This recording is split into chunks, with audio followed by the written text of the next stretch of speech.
Okay, we're back. So we've done the head removal. It's sitting there soaking in the 2-to-1 alcohol ratio. We've taken apart the arms and put the brand new hardware in and reassembled those, and they're drying. So now is what some would call the easy part, but it's also tricky part, and that is doing the torso and body.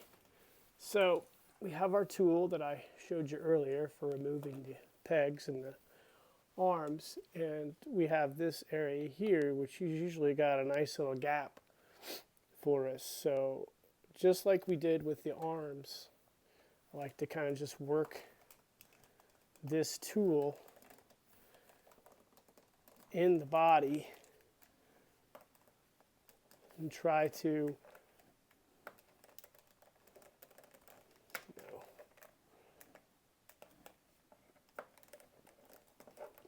snap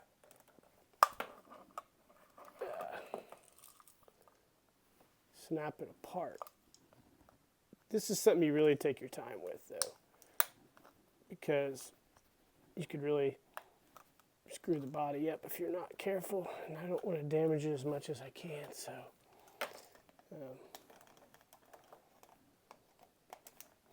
something that definitely takes a little bit of time. There we go. Actually broke a part of it. Look at that. That glue joint was so tight that it actually cracked a little bit of that body. Gosh darn it. It bums me out a little, but when we glue it back together, you'll never know. That's a bummer. It's the problem with a lot of these bodies is that they're so brittle, and over time, you know, they break and stuff. So that's a bummer. Not happy about that. What I think I might do, though,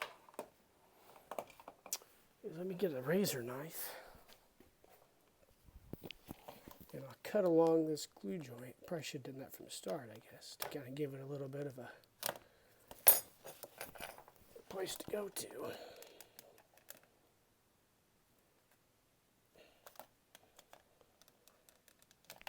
Things happen. Okay, I'm back. Sorry, I got a little phone call during the middle of a video. Kind of a pain in the butt. So there's a little glitch in there. So anyways, I went ahead and popped the body apart. Put the arms in, put the neck elastic in. It's all pretty self-explanatory. I did not take the whole body apart because I was afraid I would damage it further. So what I did is I just used my little tool here and pried it open enough to get the arms and the neck elastic into the torso. So he fits nicely back together. Got a teeny bit of damage there, but I'm not going to worry about it. What I'll do is I'll put some glue along the seam here, and then I'll clamp him together. And then we'll put the neck stem back on. So we'll pause the video and I'll glue it and clamp this, and we'll come back. Okay, so I've got him all glued together. He's set for a little while so the glue can cure. And let's do the neck post. So the neck post just basically it fastens with this little elastic, and then there's a crimping piece of metal you put through there. If you're going to do this, I would suggest cutting the top of the elastic at an angle. So when you thread it through this hole, see the diameter of this elastic's a little bit wider in the hole, so it creates a little friction with the neck. So I cut the elastic with a little bit of a point so I can pull it through with some needle nose pliers. So basically just fastens down on the neck, and then there's this little brass piece of metal that goes on there. Now, you want to create tension with the elastic so it holds everything in place. So normally what I do is I just get a regular clamp and a set of crimping pliers. Let me grab those real quick.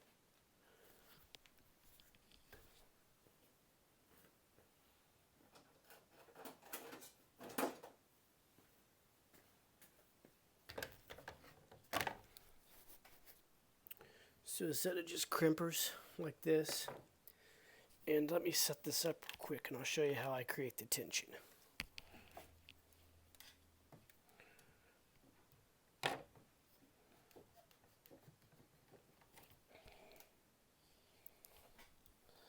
So I just basically take the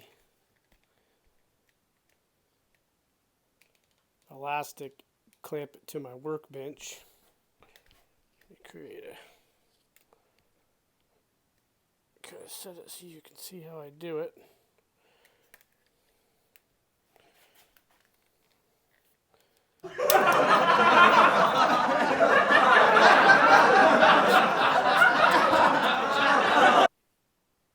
Okay, we're back. This is the hard part about doing all these videos. Just you get all these screw ups, but I don't really care. I'm not going to edit this stuff out. I only have 80 some followers, so I'm not really concerned about my production quality. So I go ahead and I just slide this crimping tool over this brass rivet like so.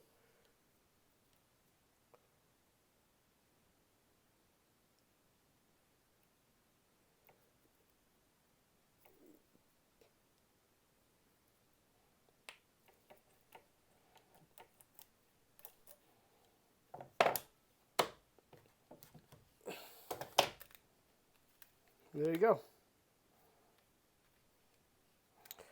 The elastic's tight.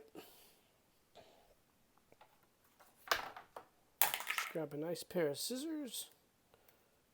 Give it a cut.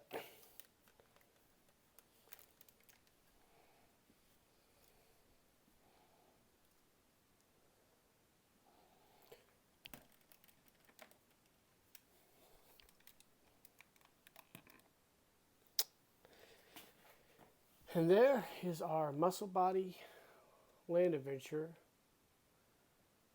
complete and restored using a muscle body repair kit. Had a few hiccups, but nothing ever really goes perfect. You'll find that out if you do enough G.I. Joe repairs and customizations. Something always seems to screw up. That rare occasion where something does go really well. Those are few and far between. So anyways, the head right now is still soaking in the solution. I'll strip it. I'll probably get it stripped and then flock it. I might do a video on flocking it, even though I already have a video on flocking. But if I'm going to do a complete restoration video, I guess I might as well do that too. So this is basically part of the restoration process, just assembling the whole figure. So now we're just ready for the head to be finished. So we'll pause this and move on.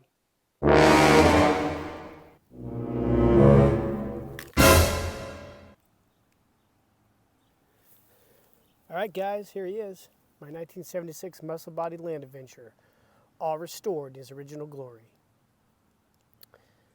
I cleaned up the fatigues, left the decal on him, reflocked, looking great, ready to kick some intruder butt. Hope you liked the video series. It was a little choppy, obviously. Had some snafus. I know a lot of guys post videos and nothing ever goes wrong, but that's just not how the reality of life works. The reality is sometimes when you do, more often than not, when you do these projects, a lot of things go wrong. So I didn't edit the videos where I had some issues. I just left them in there because it's actually kind of funny at the end of the day. Redoing things isn't easy. Customizing isn't easy. Restoring things isn't easy. It's all quite a bit of work, really. And things go wrong, often more than not. So I hope you enjoyed this video. Like and subscribe to the page, share the videos, follow me on Instagram, jshear74, skunk_work74, and Toys and Brews. Those are my 3 pages. I look forward to hearing from you. Always look forward to comments and subscribers. So take it easy, guys. Cheers.